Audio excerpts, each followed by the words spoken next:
Hello, it's Christine and welcome to another video and welcome back to my channel. Today we're going through a couple of meals that I made for my family recently. First up is this sausage and bean ragu recipe. I can't even remember where I found this. It was at least 10 years ago and I wrote it on an index card. So if you'd like the recipe, I'll throw a screenshot for you right here so you can screenshot that if you would like to keep that for yourself. I love breakfast sausage, like Jimmy Dean spicy sausage. It's so versatile and goes well in so many pasta dishes for dinner. Like, don't always think that breakfast sausage can be used for breakfast because it works very nicely in this recipe. I love the spice from it. So you're watching me put the sauce together, which is the sausage, onion, and some garlic. You just cook it all together until it's nice and soft. It's a great base for any pasta dish, honestly.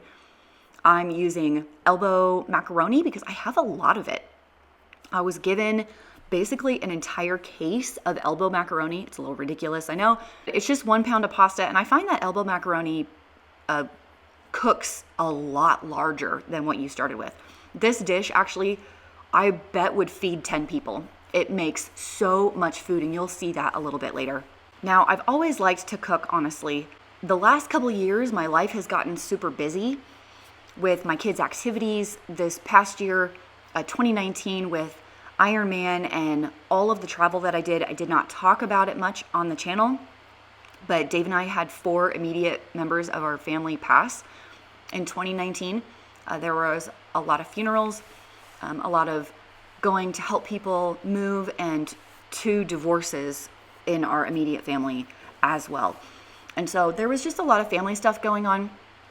I hope you don't mind if I keep most of that private. You know, I'm happy to share that we did have these things. I just don't want them to be a big part of my channel. That's just not what I want it to be about. But because we were so busy in 2019, I kind of got away from a lot of the, cook from scratch stuff that I like to do, that I've always liked to do. So the last month to 6 weeks, I would say, I've really enjoyed having the time to get back in the kitchen and play around with stuff. So here I am, I'm mixing the sauce with the noodles. I didn't show the simmering section, but it simmered in the pot for about 20 minutes or so all the flavors could meld together. And I can't remember how big that mixing bowl is, but it's very, very large. I have a family of 6, if you're new to my channel, and we had tons of leftovers. So I don't even think we ate half of this. So if you have a family of 10 or like an even larger family than me, because I know there's several on YouTube that have bigger families, this is a great dish for you. It can feed a ton. Or if you just have hungry teenagers or something. Add Parmesan cheese, taste for salt to your liking, and go ahead and serve it. I had some like garlic breadsticks that I also served with this. You'll see that in the final dish. The breadsticks were so good. The pasta is so good. It's easy, it's inexpensive, and it makes a ton for your family. Next up, I have this juicer that we wanted to try out. Dave just did fresh oranges for a fresh orange juice. If you guys are interested in a juicer or something like this in the new year, go ahead and click the link down below if you want to go purchase one yourself.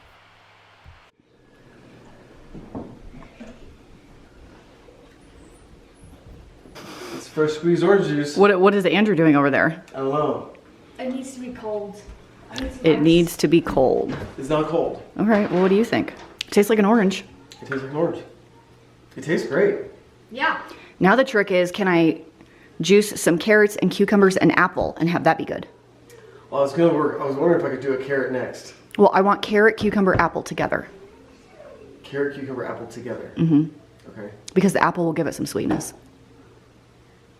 You don't want to mix the juices, you want to do them all at the same time? All at the same time. I promised you guys the potato ham casserole, and here it is. Here is a little shot of the recipe if you want to screenshot that and do it. I will also leave it down below. It's the easiest thing ever. You basically dump everything in a 9x13 glass baking dish, mix it all together. You don't have to add the ham, but I feel like adding the ham makes it a complete dish. And then you stick it in the oven for 30 minutes and then top it with cheese. Here's my fun new mandolin. Am I saying that right? It's spelled like it should be mandoline, but I don't think that's how anyone ever says it. Anyway, I really like shaved Brussels sprouts, and it's an absolute pain in the rear to slice them all with a knife. And so super excited to use my new toy and do shaved Brussels sprouts as a side dish for dinner this night. Of course, you don't have to eat Brussels sprouts this way. I just always wanted to do it. That sucker is sharp. If you guys are interested in the exact mandolin I have, I will leave a link down below. I just picked it up on Amazon. It was under $20. If you're looking for a little, birthday gift, Valentine's gift for yourself, it's a fun little toy. Dave used it to grate cheese already. I used it to slice some cucumbers. It just makes really quick work out of food prep, but as you can tell, it shaves them so nicely, and it ended up cooking beautifully in the pan when I put it in there with the bacon. I love Brussels sprouts. I think they're really, really great.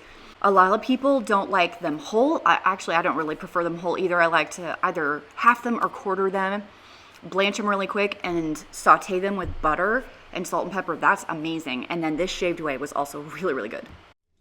This has been in the oven for about 35 minutes. I pulled it out and topped it with some Ritz crackers and some more cheese. I'm gonna stick it back in for another 10. And our side dish tonight is going to be bacon with shaved Brussels sprouts. So I just have some bacon rendering right here. And I'm gonna dump in, a pound and a half of Brussels sprouts. I'm gonna add some salt and pepper and just saute that together until it is soft. Completed ham and potato casserole, which is basically, honestly, funeral potatoes, if you've ever seen that recipe, with ham added to it. I know it has a can of cream of chicken, whatever, and I normally don't use those like ever, but just try it. It's really delicious. And here's my Brussels sprouts right here with the bacon. I added salt and pepper. Ooh. Ah. Let's try our hand at some sheet pan dinners, why don't we? If you had seen my clearance grocery haul from Smith's where I got all of the bell peppers, like the most I had ever seen ever. If you haven't seen it, I'll link up above so you can go check that out. But I had all of these peppers and I'm like, fajitas is the ticket. Usually when I get that many peppers, it's either fajitas or stuffed peppers or both. And I just thought fajitas would be really great. I love all of the fresh colors and crunch of the vegetables, so that's what we did. It's fairly typical. I'm chopping chicken and the dog shows up. Do you think you're getting something? He is shaking. Please, mommy. Please give me some chicken. So I typically make fajitas in a pan on the stove. I've kind of used the same sort, it's not really a recipe, honestly. I just throw stuff in a pan and saute it for a long time with fajita seasoning, lime juice, and oil. But my friend brought over, why did she bring this over? Melissa? She brought dinner. Oh, it was when we were coming back from being in the DR. Because we were getting back so late or something. I don't remember, but she was like, let me bring dinner when you're coming back. And she made these sheet pan fajitas from, is it Our Best Bites? I'll put the link down below. They were so good. Do you remember, Gabe? They were great. They were great. And so I decided, I like sheet pan dinners. That sounds good. So, oh, this is a little frozen. They'll cook. I'm cutting them thin enough that I think they'll cook fine. Printed out the recipe. I think I'm gonna cook them up and tell you guys how great they are. The only thing I'm doing different is I'm gonna do a pickled red onion on the side. I love how easy it is already because you just throw stuff on a pan, which is way more simple than, oh no, trying to stand over the skillet, right? And then it spatters oil all over my stove, which then I have to clean up. Because I'm pretty sure we've established in my videos that I'm pretty lazy and I like the shortcuts. If there's an easier way to do it, and it means less cleaning for me, I'm gonna do it. So you're supposed to use chicken thighs, but I didn't have any chicken thighs. I do have chicken breasts, so that's what we're gonna do. Hopefully it turns out okay, and they're not too dry. Do you hear that crunching? Crunch, crunch, crunch. Yes, but it is easy to cut chicken that's partially frozen. Yes, and this is actually a really sharp knife. Cindy must have sharpened it before she gave it to me. Precision by Tastier, I guess. I don't know. It's not a particularly fancy knife. Cindy, my stepmom, she has a sharpening stone. She's really into cooking and has really good knives. She gave me this one because she didn't need it, but I bet she sharpened it recently. She just likes to sharpen stuff. Do I need more chicken? Probably. Okay, the dog's getting some. Oh, come on. Oh.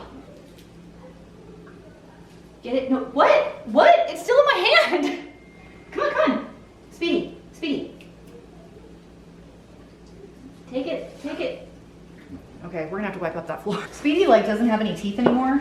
For those that don't know, the new people, Speedy was a rescue dog, and we got him when he was 5. And by the time we got him, most of his teeth were rotted out. And when I took him to get a professional teeth cleaning, how many did they pull? Like 9? Something. They pulled like 9, and then over the next following months, they just kept falling out. Like we'd find them in the kennel in the morning.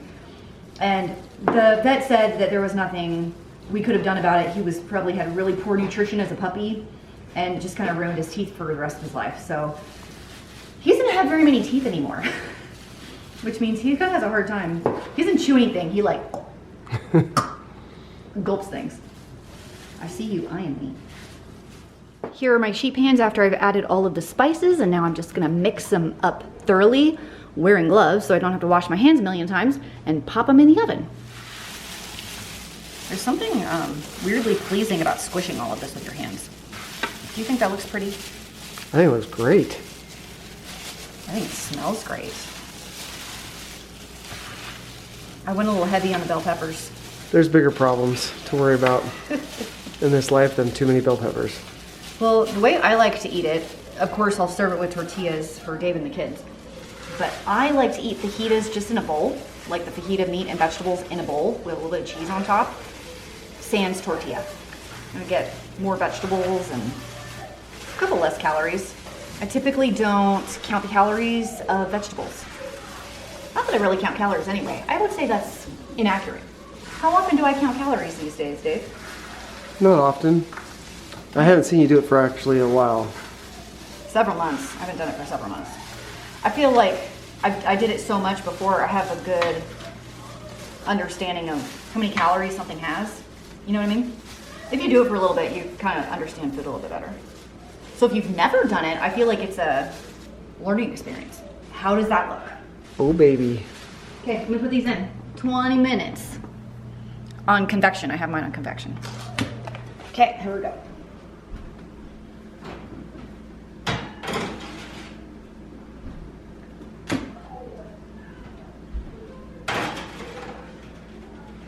You just trying to get my butt in the shot? Is that what you're doing? I can neither confirm nor deny. Okay, we're talking about 20 minutes. Here's our completed dinner with our pickled onions, some limes. There is one of the 2 sheet pans of fajitas, some cilantro, sour cream, and tortillas over there. Of course, I won't be having those. Dave, are you gonna use tortillas? I don't know yet. Okay. Anyway, if we eat this whole thing, we have a whole nother one waiting for us. I doubt we will eat all of it. Excuse me, sir? Sir? I'm trying to record a video. It's trying to focus on the microwave. We are only feeding 5 today because Ryan has picked up some kind of a little stomach bug thing. He has not eaten very much today. He's taken a nap, which hasn't happened in about 2 years, and has a little bit of a fever. So we'll probably go to bed really early tonight. So this is our dinner. Go make these fajitas. They are delicious.